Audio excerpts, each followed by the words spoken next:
Hey, what is up guys? Welcome back to the channel and welcome back to Gran Turismo 7.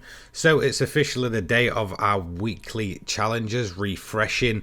The new feature that was added a week ago with update 1.40 is now having its first refresh. So I'm going to kind of dive into it, compare it a little bit to last week. We're going to go ahead, beat all the events and check just what rewards we're going to get this time around. So let's go straight to the screen and have a look at the overview of our new weekly challenges. So as you can see, 5 of them once again. Now there is no special event this time around, so it seems like that isn't going to be a weekly thing. However, just a little note that there is plenty of different things going on with the prizes, mainly the fact that we're getting a part ticket instead of 100,000 credits, and actually the completing of all of the events will reward you with a free car of a 6-star roulette ticket. Now I believe these have previously been in the game, however I'm pretty sure they're very rare to actually get. Now I think some of them kind of come along where there's all cars in a roulette, and I think I've had that twice. Now I'm not sure if it's going to be along those same lines, but I'm assuming if it's of the 6-star variety, then well, it's going to be at least one of the more expensive cars in the game. Now in terms of the events, you can see we've got everything from Sunday Cup Classic. We've also got a snow event once again in the form of the Japanese 4-wheel drive. We've got the American Clubman Cup 700, the Porsche Cup at the Nordschleife, and then finally we have one of the longer events from the game with the World Touring Car 800. Plenty of variety once again. I do kind of like where this is going. We do have a bit more of a, I guess, lengthier overall event theme this time around. I think last time it was a little bit on the shorter side, many like kind of little sprints. And once again, from kind of left to right, we get the introduction events. Middle section this time around seems to be a fairly typical 5-lap race. And then we've got variable conditions with the Porsches, and then full wet variable conditions once again, but that time with the race cars in the game. So plenty of variety, different rewards this time around. So let's go ahead, event by event, break them all down, and then at the end we'll go and check what rewards we're going to get. Sunday Cup Classic up first. Now in terms of the events themselves, I'm going to use it as an excuse to kind of use cars that maybe have sat around in the garage for a while. I'm going to try and keep it as close as possible to the, limit that it's given out. So obviously we have the Sunday Cup Classic here. I'm going to use a Porsche 356, but in terms of entering this event once again, this kind of brings along one of my favorite features that's kind of gone alongside and unnoticed in GT7 ever since the game was starting to get updates, is the fact that the roster of vehicles dramatically changes over time. This is an event I've not touched since day one, so to actually see these different cars in there that have been added over time really does change up the entire feeling of the event. I get, this time around it's a very short 2-lap sprint, but by all means, it's really nice to sort of see these DLC cars getting put in the events as well, and sort of fleshing out that roster that before may have only, like here would have had the VW Samba bus and such. As you can see, we've got the likes of the Giulia Sprint, the Palace, absolutely a great feature to see kind of transform over time and, sort of shake these events up. So we're going to finish this one nice and easy. There's no real strategy to it. However, this is going to give us our first tick of the, I guess, week, and give us the first of 5 ticks. So we're going to take away the normal prize money. However, on top of that, we're going to get our first reward for the weekly challenge, which is going to be a 6-star roulette ticket, parts ticket. Beforehand, it was 100,000 credits, I think, last week. So a little bit different in terms of the reward. Not too bothered about that one. So first event of the week, a very relatively straightforward 2-lap sprint, featuring some of the classic cars and highlighting something that I've, kind of briefly noticed on and off, that the car roster actually updates over time in terms of these events. And I think you can spot a lot of that in these classic Sunday Cup races, that the cars are going to be completely different from then if you kind of, did it at day one of launch, where this is sort of a beginner event anyway. So let's move in to event number 2. So same as last week, event number 2 is going to be a snow themed event, obviously taking full advantage of Lake Louise, this time with the Japanese 4-wheel drive challenge 600. So in terms of a vehicle, I went for one roughly around about 550 performance points. I went for the Group B road car, obviously on snow tyres. This is a Lancer Evo, the road going version, as Gran Turismo likes to call it, obviously based on the Group B rally car. So overall, a relatively straightforward event once again. It does feel like each week they sort of build up the difficulty. So the way they seem to go about it is use the first two events as sort of a, you know, relatively easy introduction. The middle event seems to kind of take place as a, you know, typical 5-lap sprint, you know, the sort of copy-paste events that we seem to see everywhere on different tracks. Last week it was obviously a special event for the Porsche, so to make way for that this time around we've got a 5-lap event. And then kind of, you know, towards the right hand side of the challenge events, we've got things such as variable weather, lengthier events and stuff, and that's where they'll put in these sort of more difficult events. At least it seems that kind of pattern. Now in terms of this event, I don't really need to give you any tips. It's a 4-lap sprint in the snow, relatively easy, and that's going to give us tick number 2 of the week. So again, like I said, no real strategy to this one. I'm pretty sure everyone can kind of go in and beat it. I believe there's no PP limit, so if you do want to go ahead and just absolutely fly through it, no problem, you can probably do that if you really want to. So no reward for this event, obviously, because you know, we get those at intervals, so 1, 3 and 5. However, we are going to get one for completing this event here. This is the American Clubman Cup 700 taking place at Raceway Laguna Seca. So again, another day 1 event, I believe. So this one will come in the form of American cars, go up to around about 700 pp, taking place at Laguna Seca. Day and night cycling, this one, in the way that I mean that by, you know, it's changing, I guess, conditions. Is that what we're going to call it? Basically, it'll kind of, you know, go towards sunset as you go through this race. So again, a little bit different this time around. It's a bit more of a slog of an event, I'd say. I feel like 5 laps is just a little bit too much for this event. You can relatively, you know, break free of the rest of the pack on around about lap 2 or 3, and then probably never see them again, which is a bit of a shame.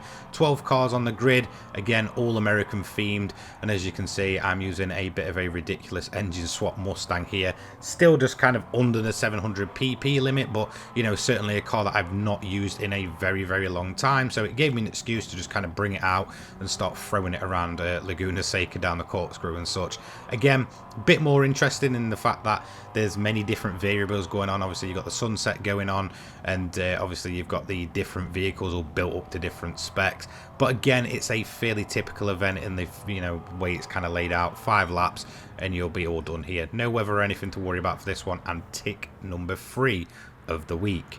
So let's head over and check out our reward for this one. This is the exact same as last week. I don't know if this is going to be a continuous thing, that free events is just going to net you 200,000 credits out of nowhere, but that's exactly what we're going to receive once again. No change for the free event ticks in terms of the reward. So for the event itself, again, fairly straightforward. Nice few changing conditions in terms of the sunset coming in and, you know, heading towards what would be night. Obviously, if it did have it at Laguna Seca, I'm pretty sure it doesn't. Maybe I'm wrong there.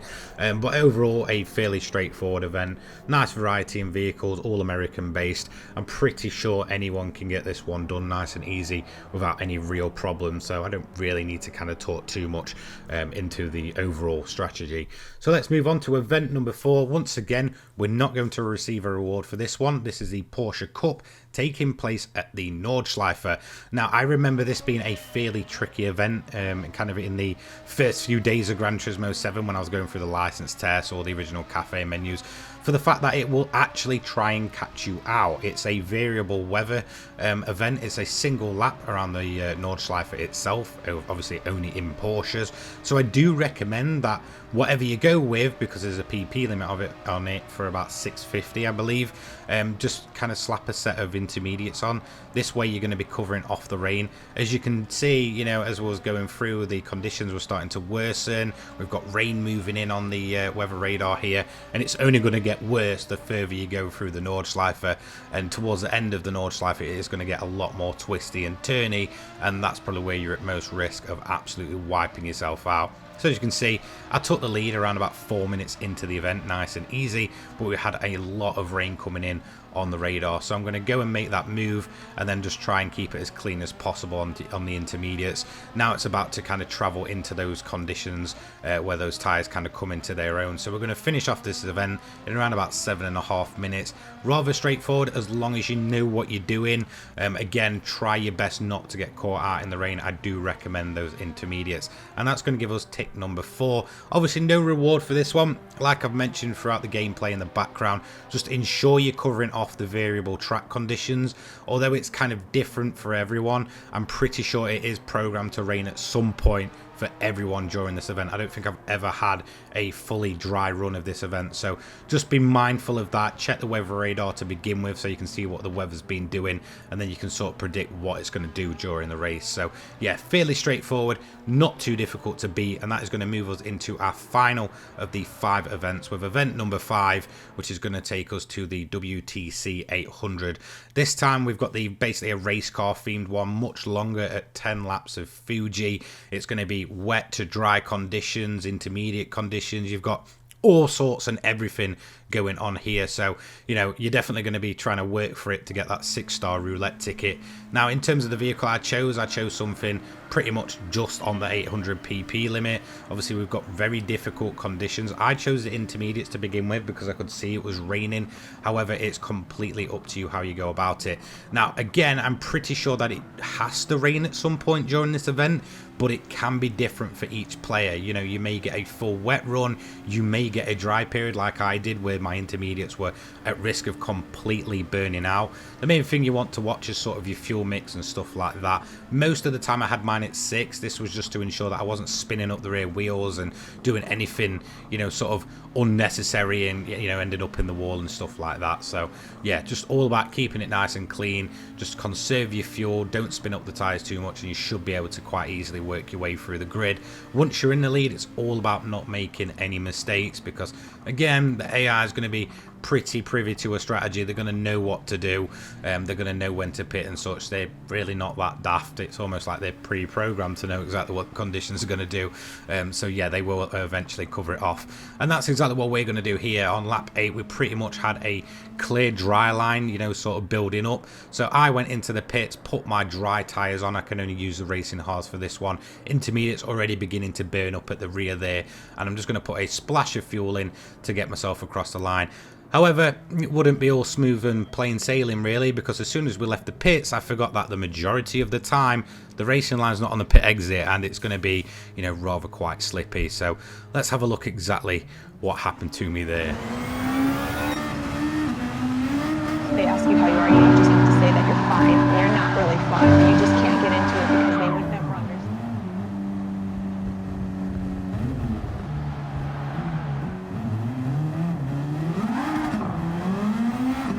But in the end, we did manage to keep the car going and get it across the line with plenty of fuel, with a clear dry line showing up at the end.